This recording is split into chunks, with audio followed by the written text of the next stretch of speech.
Hey everyone, this is another budget deck tech video, and this time I'm trying to make a deck that's not aggro, so it's more on the controlling end, although we don't really have really great control decks at any budget in Duelist for the most part, although I did see a control Fey deck recently that might be interesting.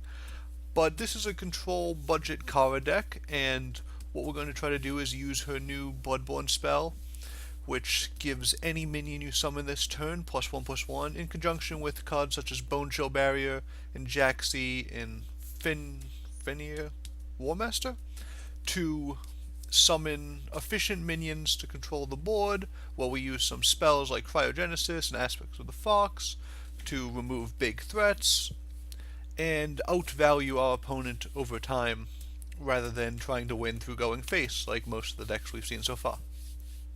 So it's not a true control deck in a lot of ways, but it's a different play style than what we're usually playing. I thought it might be interesting to try that out. So we start off with Aspect of the Fox, which is going to transform any minion into a 3/3 with no abilities. So you're going to use this on your opponent's Provokes or Dying Wish minions or just big minions to negate their Dying Wish or get past the Provoke, or just make them small enough that you can kill them off with your minions or your Cryogenesis or your Frostborn or your Dancing Blades. Next up we have Bone Chill Barrier that summons 3 Vespyr walls that are O2s, and minions that attack them are stunned.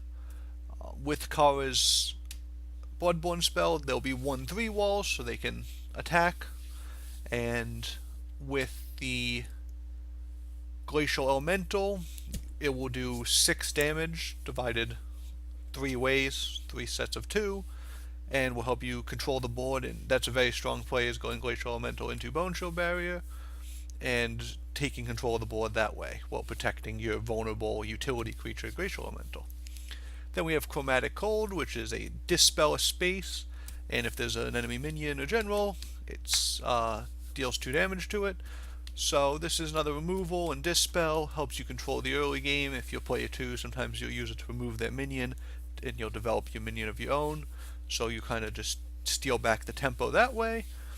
It's just a good Dispel. It's good to have those effects. Because we have Aspect of the Fox and Chromatic Gold, we may not need these Shrouds. I had 3 at first, but I cut it down to 2, and now I'm thinking maybe less or fewer would work. But I haven't decided on that yet. Crystal Cloaker is just an efficient minion.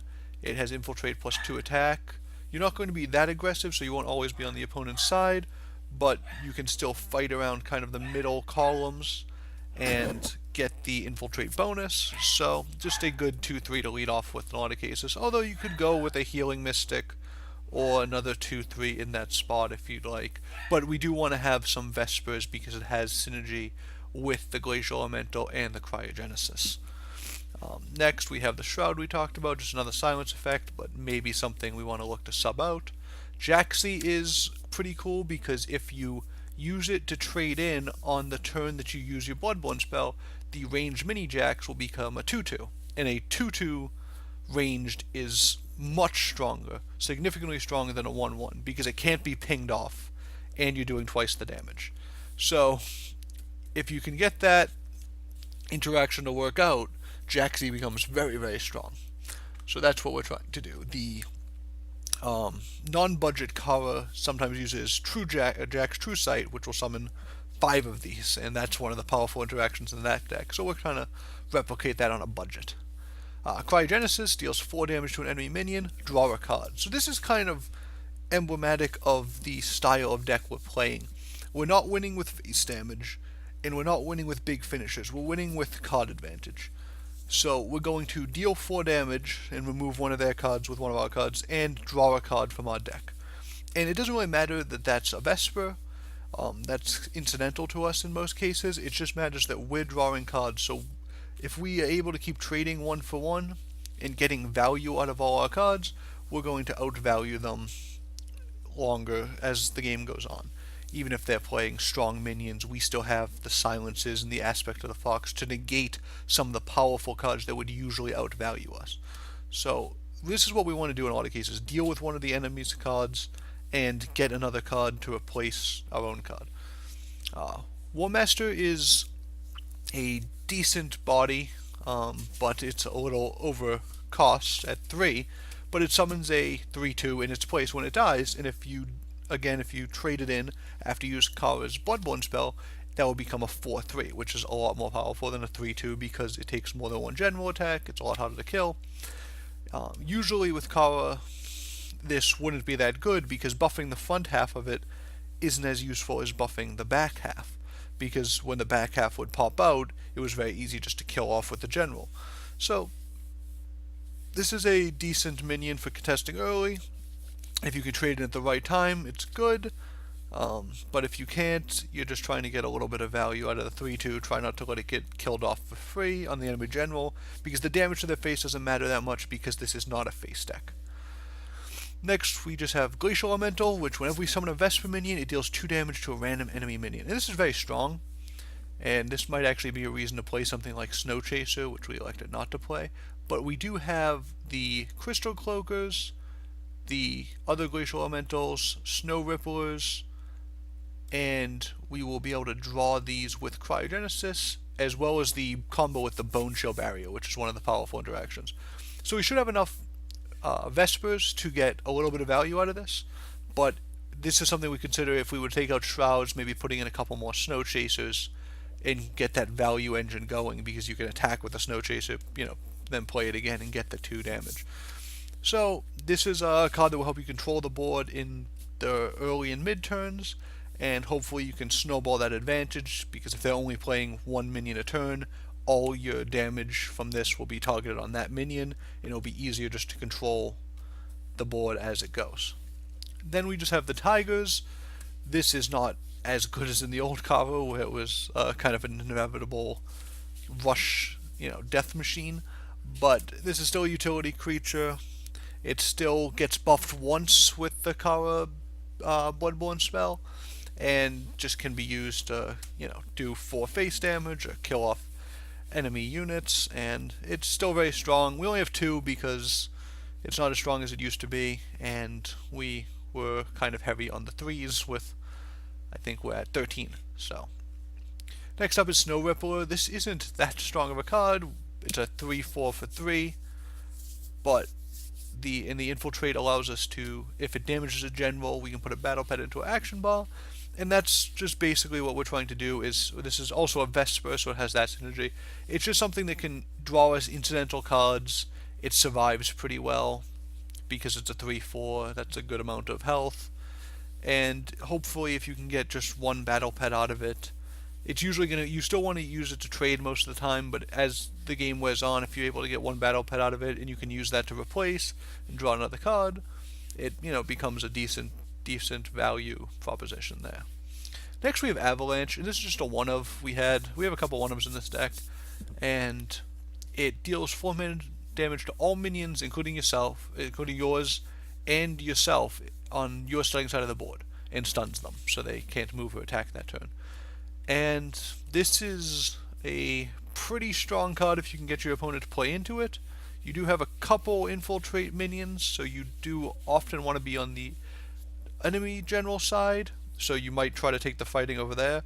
But if your opponent ends up switching sides, which does happen occasionally, or if they just happen to play a bunch of minions into this, it's just 4 mana and it does a lot of damage for its cost. And if you can get a few cards with it and stun the enemy general in place, you have time to set up and rebuild your board afterwards. So it's good sometimes. It's situational, certainly. It's worth trying out. I haven't actually had to play it in a game yet, so I'm still kind of trying to figure out how good this ends up being. Razorback is just a minion that is a one-of in this deck, gives all friendly minions +2 attack. We don't have that many offensive minions. It's not a face deck, so we're not going to be swarming as much, but we do have the Bone Chill Barriers, and we do have a few smaller minions that if we have a couple on the board, and we can use this to trade up or just use it as a burst at the end, it could be a pretty good card. Again, I actually haven't played this one, haven't had the chance to play this one as a finisher either, but it's something I also want to try out. And these 2 one-ofs, along with the Grincher, are something that we might want to look to tweak moving forward. The Dancing Blades is another just board control minion. It's a value minion.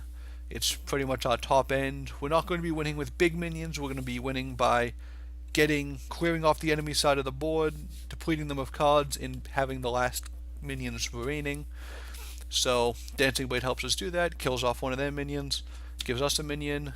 Positioning is important, remember that, especially between the Infiltrates, the Avalanche, and the Dancing Blades. Your positioning in this deck is very important, and which way you're moving, and where you're choosing the battlefield for the fighting, and where the major engagements are going to happen.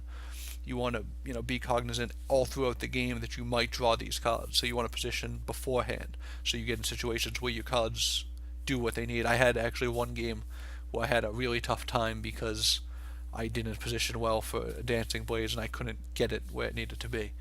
Frostburn is going to do 3 damage to all enemy minions. It's great against swarm decks, especially because it kills, in Lilith, it kills the Blood Moon Priestess. It's good against a lot of the aggro decks that we have been playing, and it's pretty good against most things that aren't just playing one big minion. It might not be as good against Magma in some cases now that they're playing some Keeper variants.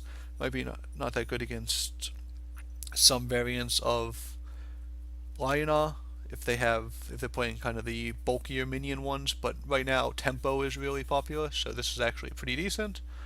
And it's just a good AoE clear. When it's good, it's very good. Sometimes you're just going to need to replace it and wait for the right spot. And just the last card we chose is Grincher, just because we needed a little something as a finisher. It's a decent body. It puts something into our action bar that we can replace, or we just use the artifact. This is a spot, this is like another flex spot where we're looking for options. We could look to put something like a Displacer, but that seems pretty vulnerable. If we wanted to go with a little more spirit, we could try something like the Rhino, or just a variety of other options, but since we're sticking with a low budget, this is what we chose. And these 3 one-ofs along with the Shrouds, I think, are all the flex spots that we really want to keep considering as we play the deck. Something else to consider would be adding in something like a Snowpiercer, which is a decent control card to just help control the enemy minions. And if you can trade 3 charges of that for 3 minions, that's how you gain card advantage. But see, like we said, the issue with most control decks is that if we get to the 5 mana slot, we don't have a lot of good options that aren't these legendaries. We could try for something like this, but that's more of a combo-ish card. So that's why we chose the direction that we did, without choosing kind of bigger vanilla minions that could be good, but I think their power level isn't that high. It's kind of hard to get a good endgame, so we chose kind of a mid-game value engine control-based strategy. So that's the deck. I think it's cool in that it's a little bit different than what we've been playing, and I had a couple good games with it, so I'll record those next.